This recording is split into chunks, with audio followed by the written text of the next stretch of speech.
grasped the policies, which I know I have a strong hand in, and they weren't about what I was articulating, but how my voice sounded.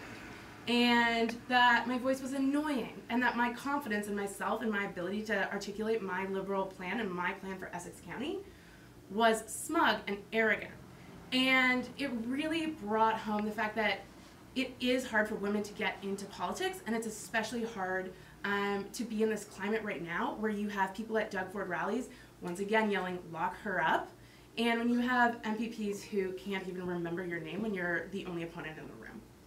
So I didn't want to talk about this. This wasn't what my entire platform was based on, but I felt like it needed to be addressed because it is one of the reasons why it took me so long to really put my name out there, and I wanted to address that. But what I really want to talk about in this campaign is the economy. To me, the economy is so important, especially in this area. Windsor-Essex has such an integral part of our global economy in this province that it is not having a strong enough voice for its importance in this province, and that's not okay. From our greenhouses, to our wineries, to the auto sector, to the manufacturing supply chain. These are so important, and these are things that need to be preserved. And the Liberal government has the best plan for the economy. Doug Ford is a slash and burn plan, and I had to put my name forward and say no to Doug Ford. And I also had to put my name forward and say no to Andrea Horvath and Taras Natashak because their plan does nothing for the people of Southern Ontario. It doesn't include high-speed rail, which I have promised my Oma that the Liberal government would do because she wants to make sure that she can get to Toronto in 2 hours. So Oma, yeah. I promise.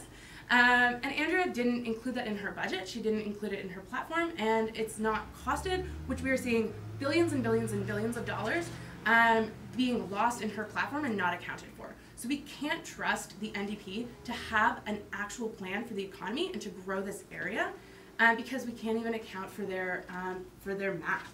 And besides that, their economic plan is great and it's bold and it's innovative if the year was 2008. But a lot of what they've put in their plan, the Liberal government has already done, and we are moving forward to ensure that this area specifically has a voice at the table, and that manufacturing is further preserved, and that we're diversifying our economy here. So that is what I wanted to talk about in this election, along with all of our investments in healthcare, the widening of Highway 3 and the further widening of Highway 3, and hydro. And I know a lot about a lot of these very contentious issues from my work at Queen's Park. But I'm sort of going to leave it at that because I don't want to go on and on and on. And I do want to say again, thank you for everyone for coming out. And end it with, Essex really does deserve better. Our people deserve better. Our businesses deserve better. And they need to know that they have the support of government. And only the Liberal Party is going to be that voice. And only I am going to be that voice for this region at the table after the election. So thank you everyone for coming.